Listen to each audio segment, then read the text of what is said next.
Hi everyone, hope you are doing well from wherever you're watching this channel, depending on your time zone.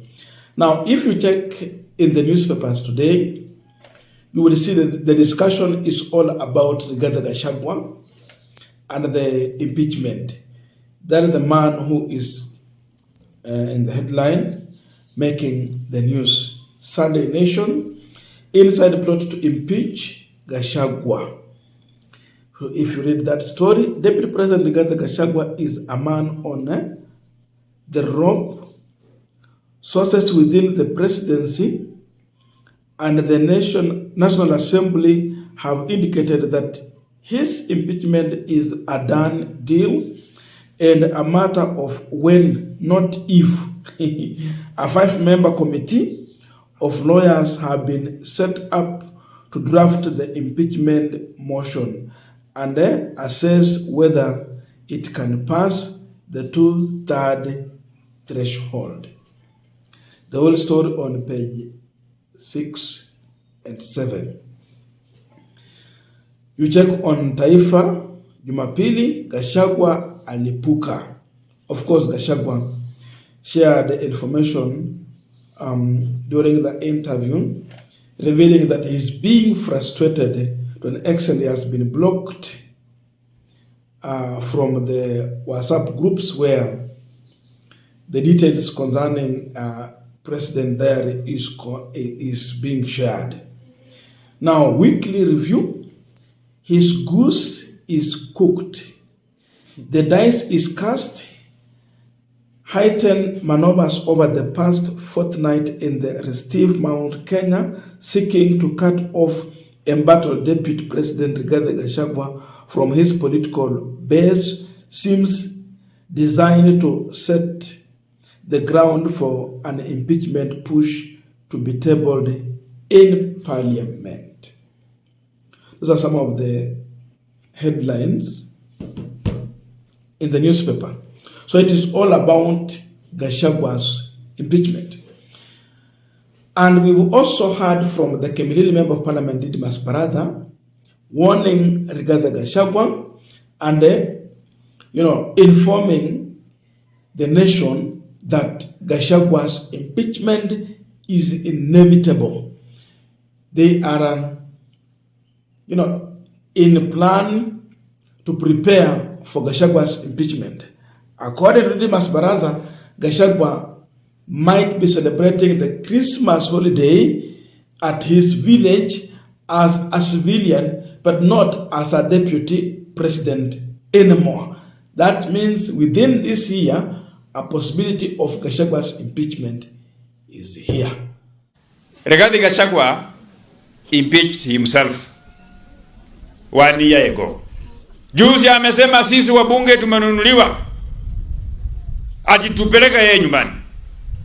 Hakuna mjumbe ambaye amenunuliwa. Parliament of Kenya, the National Assembly, tumepata ujasiri kutoka kwa vijana wetu wadogo wale wa Gen Z, vile walikuja wakaingia bunge la kitaifa.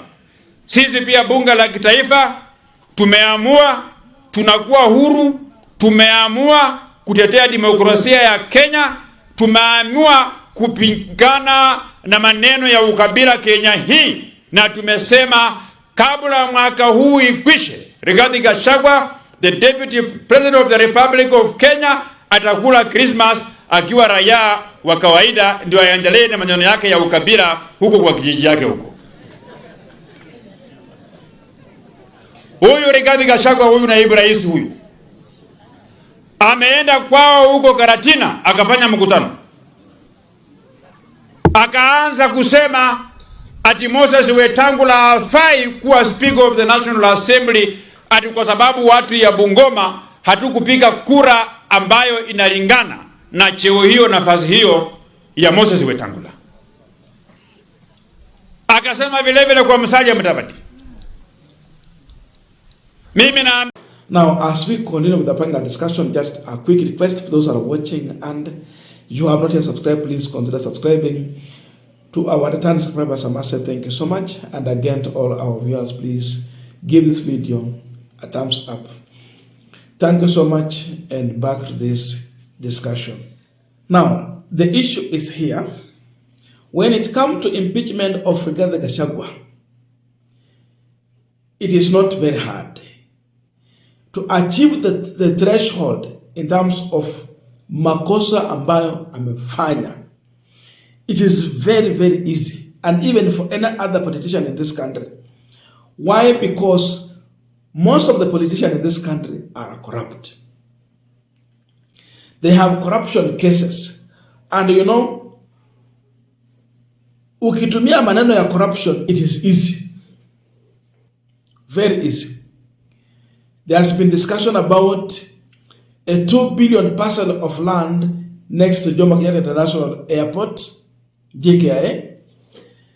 There has been the issue of recovery of money that the court had freezed from Gachagwa's account. Alipata access to this money because he got to power. And the threshold, there were a lot of threats issued. But in reality, there is a lot of corruption cases that Gachagwa had. Paka na huko ya Bungoma, ile walikuwa wanasema 1 wheelbarrow, 100,000. So 10 wheelbarrows, you're talking about 1 million. Alihusika. So, threshold ya kuimpeach anyone in this government, kuachieve, it is very easy. And so, the discussion about makosa kubwa ya kumfanya Gachagwa aende nyumbani kuyapata ndio akuwe impeached ni rahisi tena zaidi. And that's why you see now members of parliament, and in the newspaper there is a discussion about a possibility of impeaching Rigathi Gachagwa. There is just two things to consider here, whether Gachagua should go home or which can determine Gachagua going home. The first one is whether the president is in agreement for Gachagwa's impeachment. Second thing is about achieving the threshold in terms of numbers in the National Assembly. Is it 2/3 or 3/3? They will need the number wabunge ambao watampeleka Gachagua nyumbani. When they achieve these two things, Gachagua will go home. That's why Gachagua was very clear on the interview at Citizen TV that it is only the president who can approve him to go home, even if it is through impeachment. Why? Because they will need to have numbers. So when they need to have the 2/3 threshold to impeach Gachagua, Ruto lazima aita wabunge in a PG to prepare them, and you can even bribe them easily. Walipitisha aje finance bill that was unfriendly, kitu ilikuwa imekataliwa na watu kabisa, wakaipitisha. Kama walipitisha hiyo, nini itakuwa ngumu kusema Gachagua aende nyumbani na wapate hiyo 2/3 threshold? They can achieve it if Ruto want Gachagua to go home. So mambo ya kudiscuss that eti hakuna makosa yenye naweza peleka Gachagua nyumbani, makosa iko kwa hawa wanasiasa wote. Kila mtu akona na corruption is just enough to send someone home. Kesi ziko kwa koti mpaka waka freeze bank account, nini itakuwa ngumu. Akienda paka Supreme Court, which is actually a political court, they will send him home. But then, why the discussion about Gachagwa's impeachment? Is it because Gachagua now, this government has realized is now tribal? Is it because now this government has realized that Gachagua has corruption cases behind him? And there is no. From the word go, Gachagua has been tribal. All his sentiments prove that he is a man who is one-sided.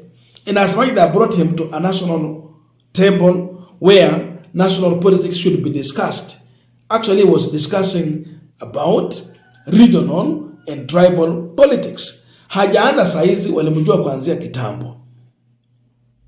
Mambo ya shares and shareholders hakuanza saizi, and he was even defended from the beginning. So why impeachment now? The issue is that because Gachagwa seems not to be aligning himself behind the president and the new political move that the president took, Gachagwa has no option but to be tamed. How are they doing this? They are trying to silence Gachagwa through impeachment threats. They might not be necessarily planning to impeach him, but they have to bring the discussion about impeachment so that Gachagwa has been reduced to a size that can be managed. Lazima reduced to a size so that he cannot pose as a threat. As he advances his politics, his rallies, and keep on exposing the president and the UDA administration, they must bring this discussion of impeachment so that Gachagwa will feel threatened, and therefore he realign himself. Arudi chini, apunguze vitisho. That is the discussion. So ukisikia kina Didmus Baraza akianza kusema mambo ya impeachment and all that, it is all about threatening Gachagwa to reduce him to a size so that Gachagwa will not pose as a threat to William Samoei Ruto.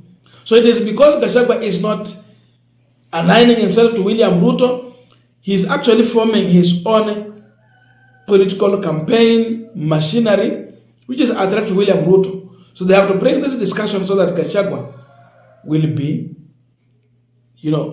tamed.